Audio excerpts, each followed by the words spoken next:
இப்போ இருக்க பாதி தளபதி ஃபேன்ஸ் கில்லி படத்தை தேட்டரில் பார்த்துருக்க மாட்டோம். ஏன்னா அந்த டைமில் நாம் உள்ள சின்ன பசங்களாக இருந்திருப்போம். ஸோ இப்போ தேட்டரில் பார்க்கறதுக்காகவே ரீரிலீஸ் பண்ணியிருக்காங்க கில்லி படத்தை. ஆனால் அது மட்டும் இல்லாமல் கில்லி ரீரிலீஸை என்ஜாய் பண்ணி பார்த்துருக்காரு டைரக்டர் பிரதீப் ரங்கநாதர். அவர் விசிலடிச்சு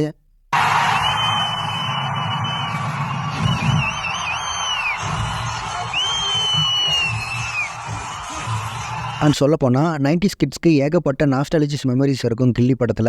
ஸோ டைம் இருந்தால் ரீவாச் பண்ணுங்க கில்லி படத்தை. தென் அது மட்டும் இல்லாமல் கில்லி படத்துடைய புக்கிங் வேறு லெவலில் போயிட்டு இருக்குன்னு வேற சொல்கிறாங்க. அதுவும் சென்னை கமலா தேட்டரில் 1 வீக்குக்கு புக் ஆகிடுச்சான் டிக்கெட் எல்லாமே. அண்ட் 2024 அதிக டிக்கெட் புக்கான படங்களுடைய லிஸ்ட்டில் கில்லி படம் இப்போ ஃபர்ஸ்ட் இடம் பிடிச்சிருக்கா. ஸோ பார்த்துக்குங்க தளபதியோட ஃபேன் பேஸ் எந்த அளவுக்கு இருக்குன்னு. அதுவும் ரீரிலீஸ் படத்துக்கு இந்த அளவுக்கு சம்பவம் பண்ணிட்டு இருக்கு. தென் ரிலீஸ் பண்ண எல்லா தேட்டர்ஸ்லையும் பட்டை கிளப்பிட்டு இருக்குன்னு ரீரிலீஸ் பண்ண டிஸ்ட்ரிபியூட்டர் இந்த நியூஸ் அஃபிஷியலாக ஷேர் பண்ணியிருக்காங்க.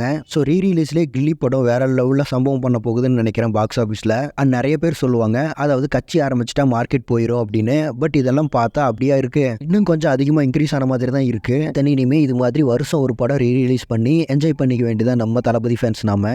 அண்ட் ஃபைனலாக கில்லி ரீரிலீஸை யாரெல்லாம் பார்த்துருக்கீங்க அப்படிங்கிறத கமெண்ட்ஸில் சொல்லுங்க. தென் இது மாதிரி தளபதி பற்றின அப்டேட்ஸ்க்கு நம்ம சேனலை மறக்காமல் சப்ஸ்கிரைப் பண்ணுங்க.